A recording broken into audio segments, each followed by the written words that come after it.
Olu! What are you doing? That's your mother! That's your mother! The sun in Osun State had a cruel way of sinking behind the trees, slow, heavy, exhausted. Every evening that week, Olu came home just like that dying sun, dark, defeated, carrying storms inside his eyes. The small wooden house creaked as he pushed the door open. The smell of palm oil and old timber filled the room, an aroma that once softened even the hardest days. But not today. Not this week.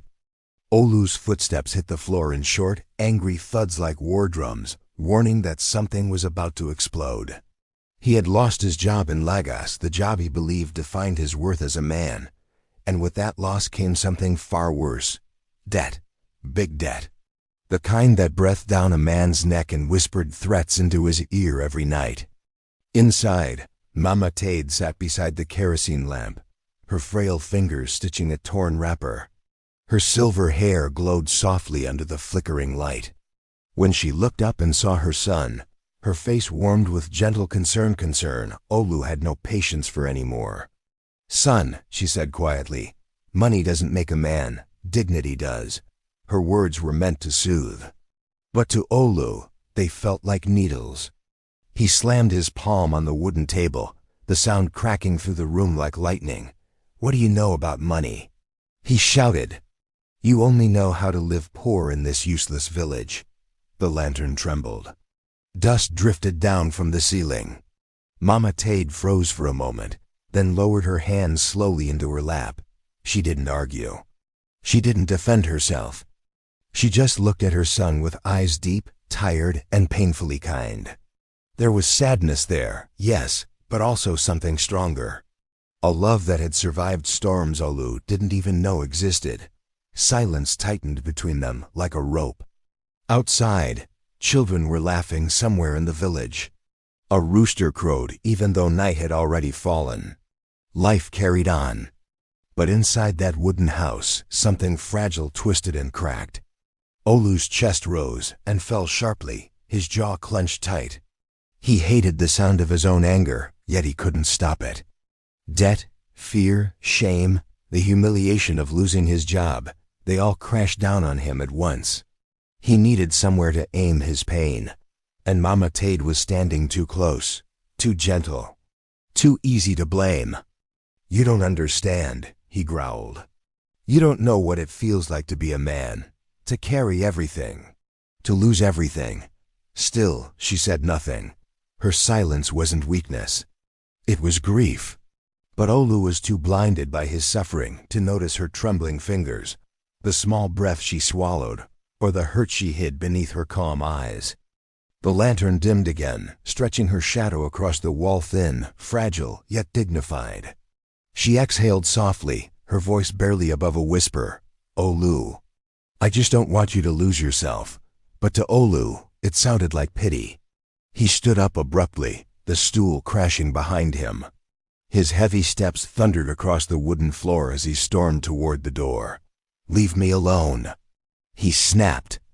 The door slammed so hard the lantern rattled. Mama Tade flinched only slightly. Silence returned, colder than the night breeze outside. She looked at the empty stool, then at the doorway where her son's shadow had vanished. Her chest tightened. Her heart ached not because of his words, but because she knew he was drowning in pain, and she couldn't reach him. She released a long, broken sigh. Then she whispered into the empty room, "If only you knew. What I sacrificed for you." The kerosene flame trembled soft, lonely, and foreshadowing a truth powerful enough to shatter everything. That evening, the sun dragged its final red streak across the dusty yard, casting a strange, heavy glow like blood smeared across the earth. The wind carried the scent of wood smoke from nearby houses, blending with the heat rising from the ground. Even the breeze felt cautious, as if it, too, feared the storm brewing inside the small wooden home. Mama Tade stood in the doorway, her fingers nervously twisting the edge of her wrapper.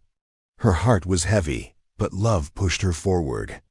She waited until Olu returned from wandering the village roads, his shirt untucked, his face swollen with exhaustion and rage burning just beneath the surface.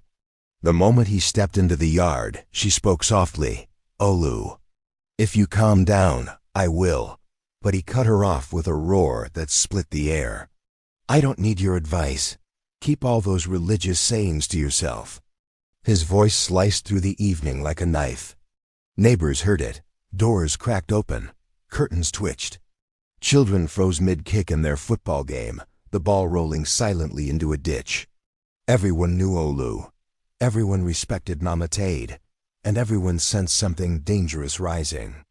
A gust of wind swept across the yard, stirring up red dust and swirling clouds, as though the ground itself was trying to warn them.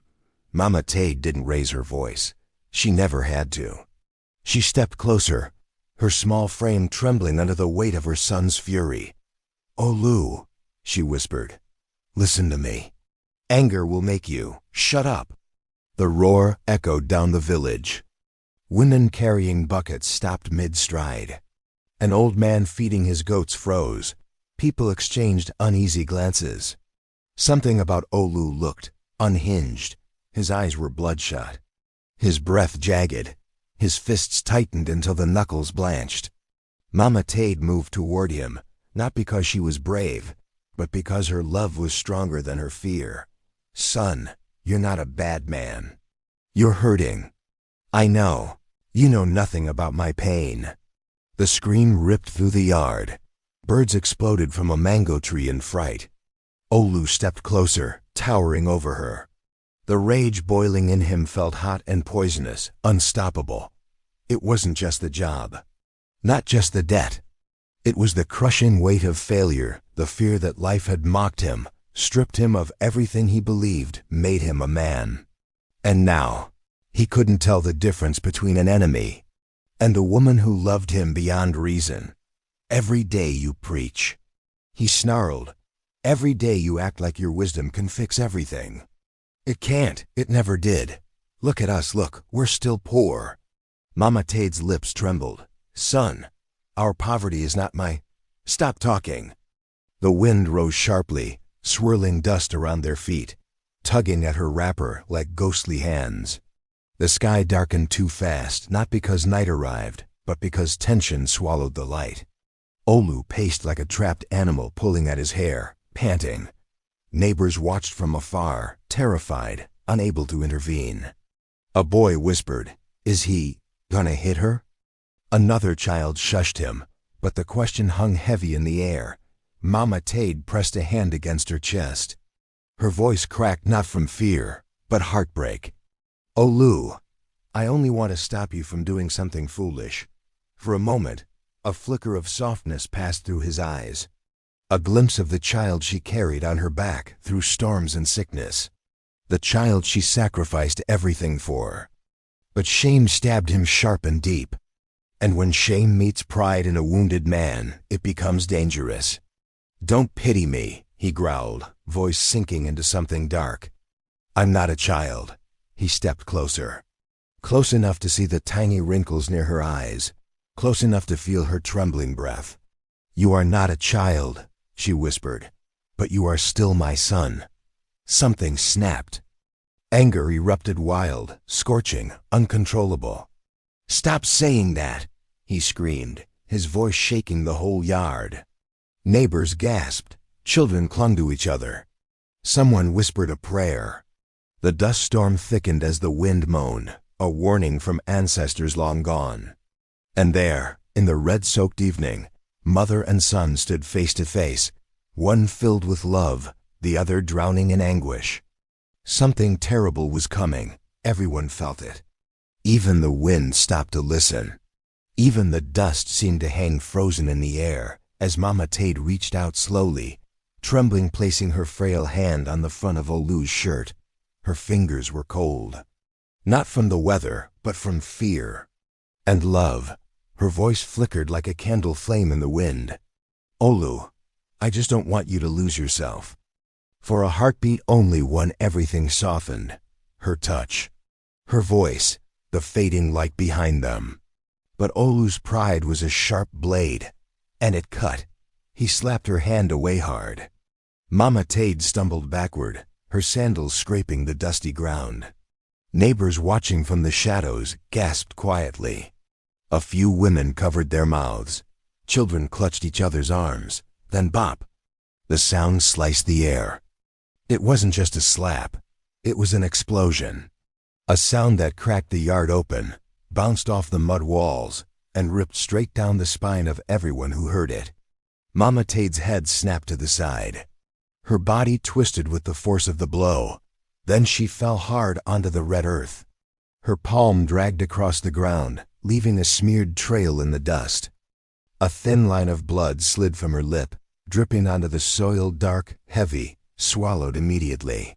The red dirt of Osen embraced it, as if it had been waiting for it. The village went silent, truly silent. Even the wind refused to breathe.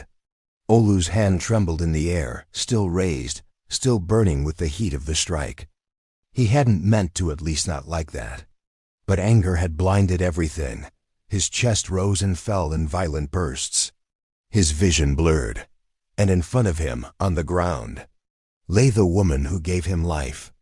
Mama Tade lifted her head slightly, pain folding across her face. Her voice was barely a whisper, fragile as cracked glass. "Olu, I'm sorry. If I ever made your life harder." Olu flinched. Her apology shattered something in him, split him open from the inside. He took a step toward her, but froze. Fear, shame, guilt, they wrapped around his ankles like chains. Coughing softly, Mama Tade pushed herself up on weak elbows. Dust clung to her palms, mixing with the blood on her lip, forming a dark stain. Her wrapper was wrinkled, her silver hair tangled. And still her eyes found him with love. The kind of love that hurts. Whispers rippled through the crowd. Did Olu just— Oh God, she fell so hard. Someone help her. No, don't go near him. Fear held them in place. Olu's chest tightened until breathing felt impossible. His ears still rang from the echo of the slap. His mind screamed, "What have I done?" But his pride, wounded and burning, kept his mouth shut. The sun dipped lower, stretching long shadows across the yard. It felt like the whole village was holding its breath, waiting for something, anything to move. Finally, Mama Tade managed to sit upright, though her body swayed like she might fall again. She placed a hand on the ground to steady herself. Her palm left a faint red print in the dust, a mark shaped like a goodbye. Olu stared at that handprint, at the blood, the dirt, and something inside him twisted sharply, painfully. He hated himself. He hated the guilt. He hated how small he suddenly felt. But he said nothing. He couldn't say anything.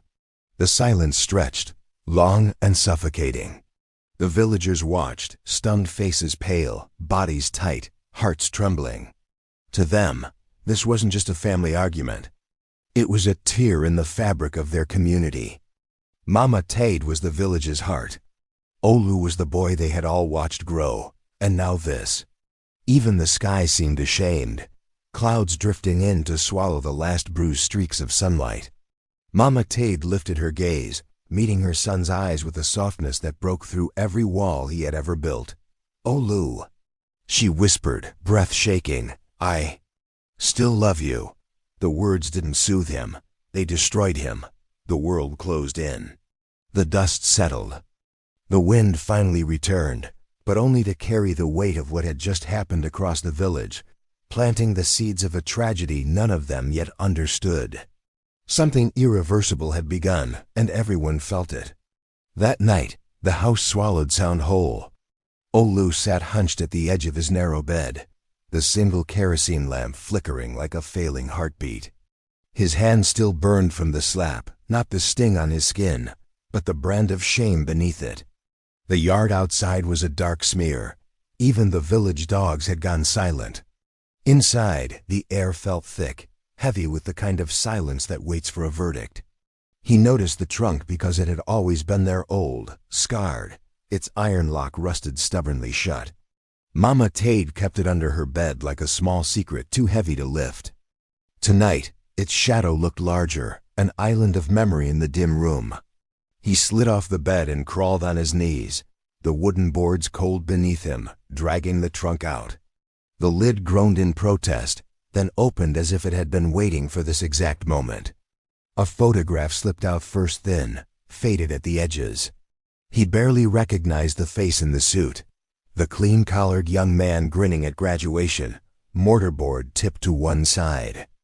It was him, at a ceremony he had tried not to think about for months, captured at the moment he believed the world would finally bend in his favor. A letter had been tucked into the photograph.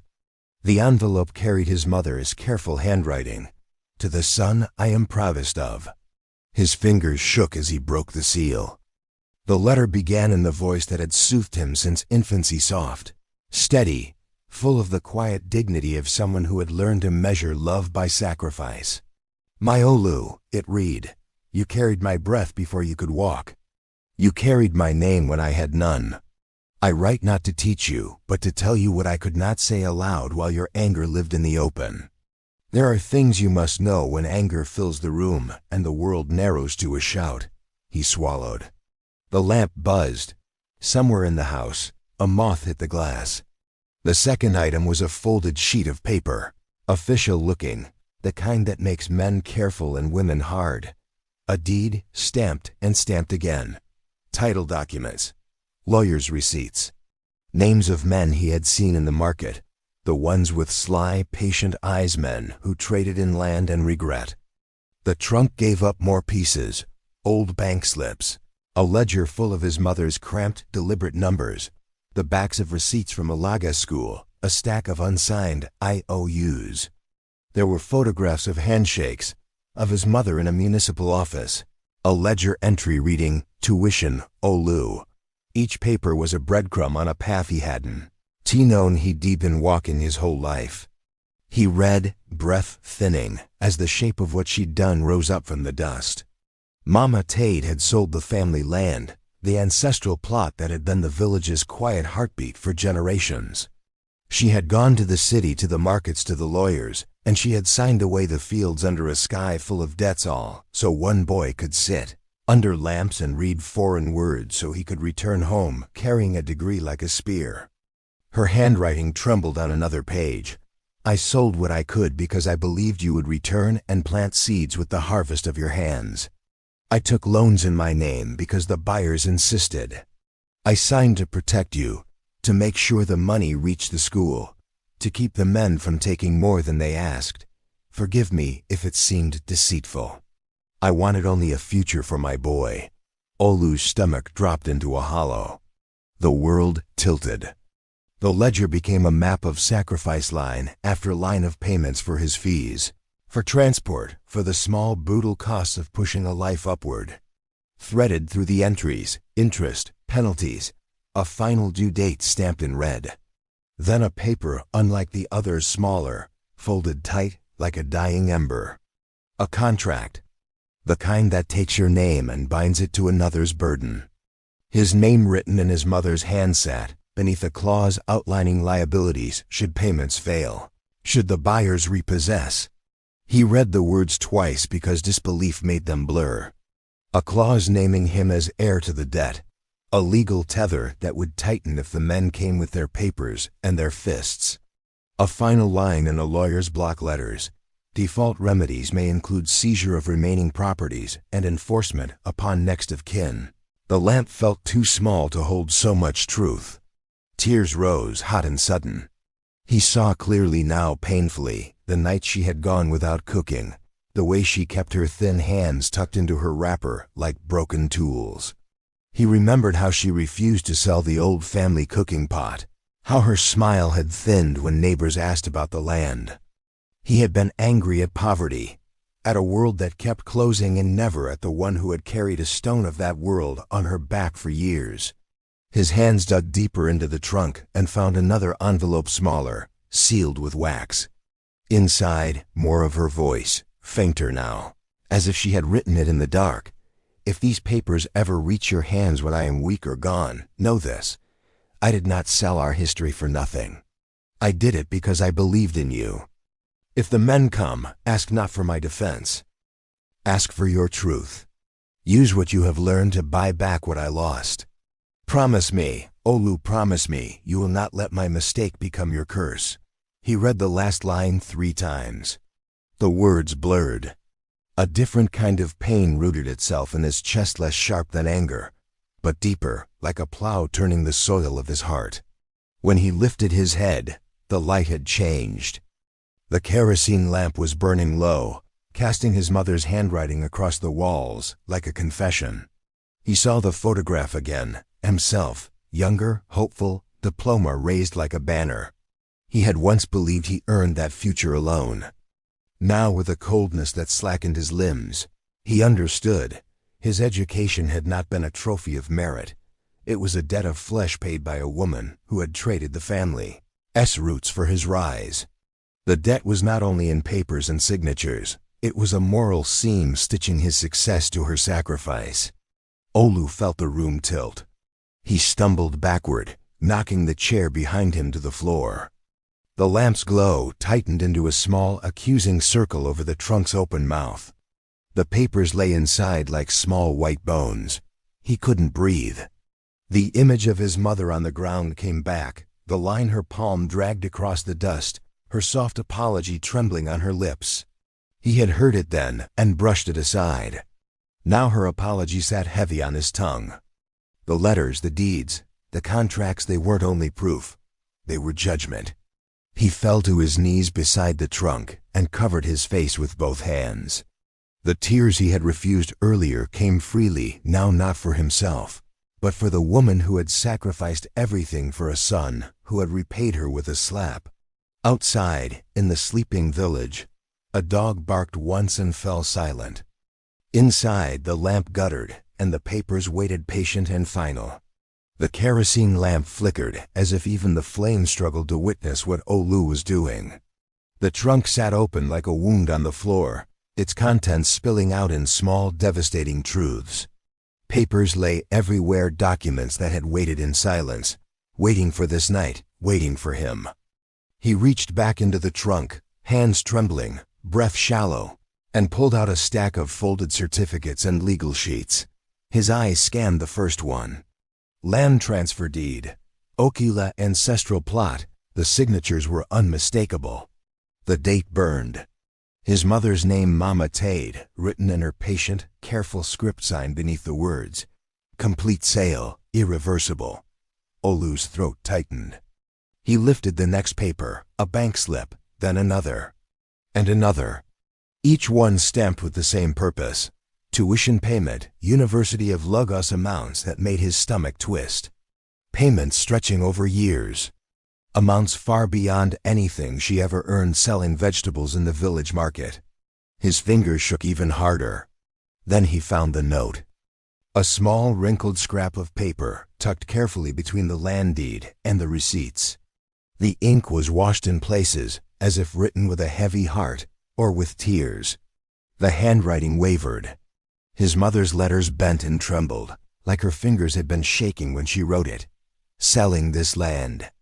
Breaks my heart, but Olu's school fees are worth more than the future of this whole plot.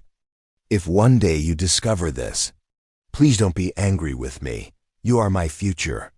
As long as you stand tall. Losing the land won't matter.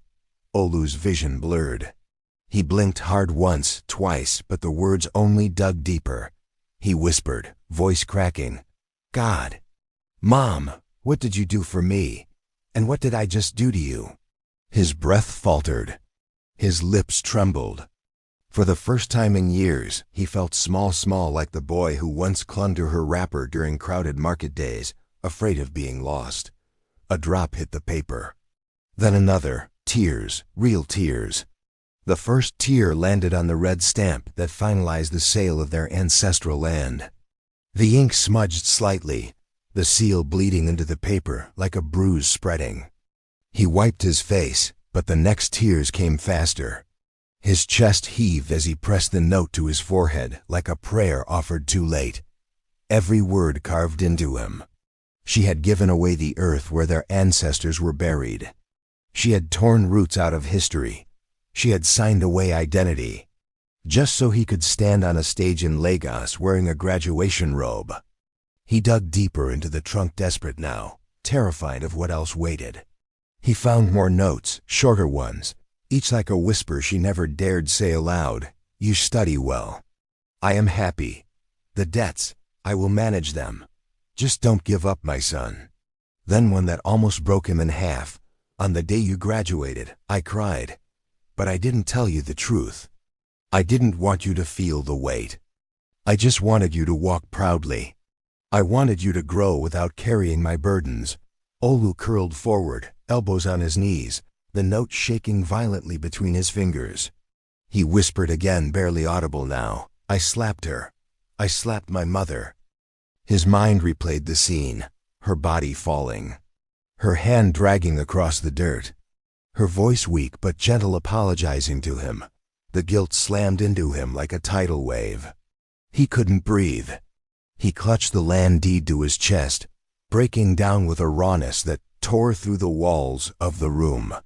His tears soaked the papers, the bank slips, the receipts, the letters, mixing with dust and ink, turning them into a blurred testament of sacrifice. The small house that once sheltered laughter and lullabies now held only one sound. Olu's sobs, thick, aching, echoing against the wooden walls. Above him, the shadows trembled as if the ancestors themselves were watching. Outside, the village lay in silent darkness, unaware that inside this room, a son's world was collapsing under the weight of truths he was never meant to discover this way. The papers scattered around him lay like pieces of his mother's heart, proof of her love, her sacrifices, and the unbearable burden she chose to carry alone. And now every piece cut him. The night pressed in heavy and merciless, and Olu was no longer the man who shouted in the yard, no longer the man who slapped his mother. He was just a broken son kneeling before a trunk full of truths that had waited too long to be seen. The night outside felt thinner than usual, as if the darkness itself were listening. Olu stumbled to his feet, the letters and deeds scattered across the floor like the debris of a shattered life. His breath hitched, his chest tightened, and then he ran. He burst out of the house barefoot, the screen door slamming behind him so violently it rattled the hinges. The cold night air slapped against his face, but he didn't slow. He sprinted down the crooked red earth path, the same one he had walked 1,000 times as a child.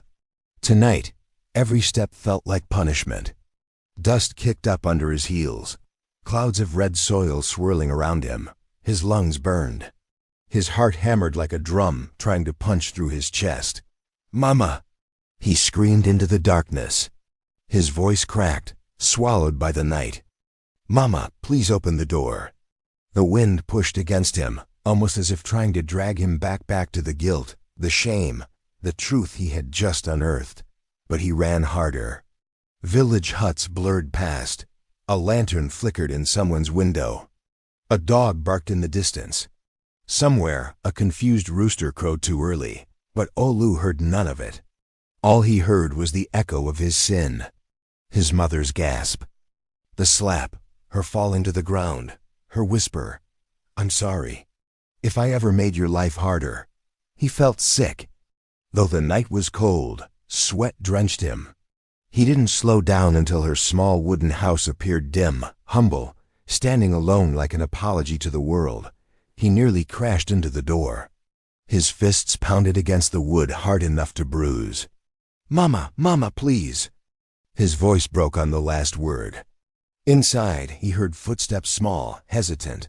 The latch clicked. Slowly, painfully slowly, the door opened. Mama Tade stood in the doorway. Her face was bruised where his hand had struck her. The skin swollen, discolored, the mark of his anger stark under the lamplight. But her eyes were soft. Too soft. That softness tore him apart. Olu collapsed. His knees hit the dusty ground without resistance. He wrapped his arms around her fragile legs, clinging to her as if she were the only thing keeping him from drowning. "Mama," his voice cracked, dissolved. "I'm a terrible son. I'm sorry. I'm sorry. I'm so sorry. Please, please forgive me." He bowed his head to her feet, like a child begging God for mercy. Tears poured down onto her ankles, mixing with the dust and the red earth. His breath came in broken sobs, each one stabbing deeper than the last. Mama Tade looked down at him, her son, her pride, her heartbreak. Her thin hands trembled as she reached toward him. The bruise on her cheek throbbed with each heartbeat, but she didn't raise her hand to touch it. Instead, she placed her palm gently on the back of his head. Her thumb brushed through his hair, the same way she did when he was 5 years old and terrified of thunder. Her voice was barely a whisper. "Olu, stand up, my son. You are my child." But he shook his head violently, clutching her even tighter. "No, I don't deserve it. I did something unforgivable. I can't forgive myself. How could you ever forgive me?" His words tangled into sobs. The guilt coated every syllable, heavy as stone. He lifted his face, streaked with tears and dust. "I found out everything. You sold the ancestral land. You took on debt. All because of me. And I... His voice shattered. "I hit you." The confession broke him completely. His shoulders shook. His voice collapsed. He cried like the boy he had buried deep inside himself long ago. Mama Tade lowered herself slowly, painfully, her joints stiff from age and from the fall he had caused. She cupped his face with both trembling hands. "Olu, you are my blood. Blood can boil, yes. It can rebel. But it is still my blood." Her voice wavered, but it never cracked. "I forgave you. The moment you ran here." A fresh flood of tears streamed down his face. He buried his head in her lap, sobbing so hard his whole body shook. Her palm rested on his back, fragile but steady. Outside, the night held its breath. Inside the doorway, a mother held her broken son, bruised but gentle, offering forgiveness without hesitation. The red earth, still warm from the day's sun, carried the weight of their pain, their reconciliation, their shared history. And under the thin glow spilling from the doorway, Olu clung to her like the lost child he had become again, praying that forgiveness could stitch together a wound this deep. The night air softened around them, carrying the faint smell of red dust and distant wood smoke. The world seemed to move slower now, as if time itself had paused to witness the moment, a mother's trembling forgiveness and a son's broken plea for redemption. Olu knelt before his mother, his breath still uneven, his face streaked with tears and earth. The weight of everything he had learned, the land sold, the debts taken, the sacrifices buried in silence, pressed heavily on his shoulders. Yet there, in the dim glow spilling from her doorway, he felt something he hadn't felt since he was a child, her hand. Mama Tade's palm rested gently on his head. It trembled not from fear, but from age, from love, from the emotional storm that had battered her heart all evening. Her fingers threaded softly through his hair, the same way she used to soothe him after childhood nightmares. Her voice broke through the quiet, thin, wavering, but steady with purpose. "Olu, all I ever wanted was for you to be a man who knows how to love."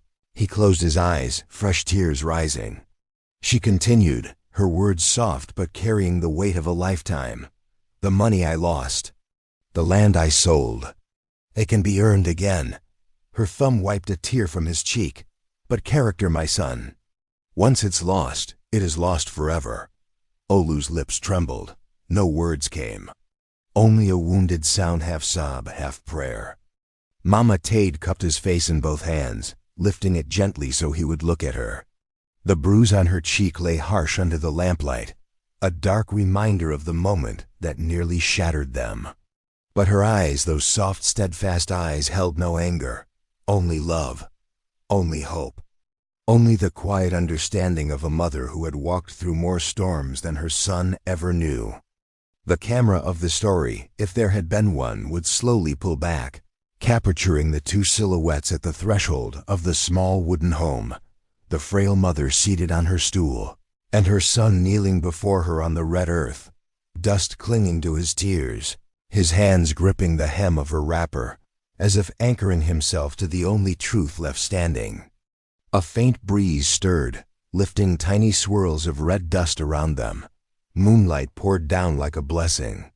In the silence that followed, neither spoke. They didn't need to. Their tears hers gentle. His violence said everything words could no longer hold. The camera draws closer. A tight shot of their hands. Her thin fingers resting on his strong calloused ones. A bond reforged. A wound beginning, just beginning to heal. Then the view widens. The red earth beneath them glistens with drops of Olu's tears. Not invisible tears, not quiet tears, tears weighted with regret, with the burning shame of the slap, with the awakening of a conscience he had almost lost. Those tears darkened the soil like rain falling on desert ground. The narrator's voice, or perhaps the quiet moral of the moment, settles over the scene like a final truth. Parents can give up land, wealth, even their youth. But children sometimes forget. The words hang in the air, heavy and necessary. The camera slowly fades to black. Only the echo of the lesson remains soft, haunting, unforgettable. Forgiveness is a grace. Love is a burden. Sacrifice is a language spoken quietly, often unnoticed. But regret screams. Tonight, on the red earth of Osun State, a son learned how to listen. Fade out.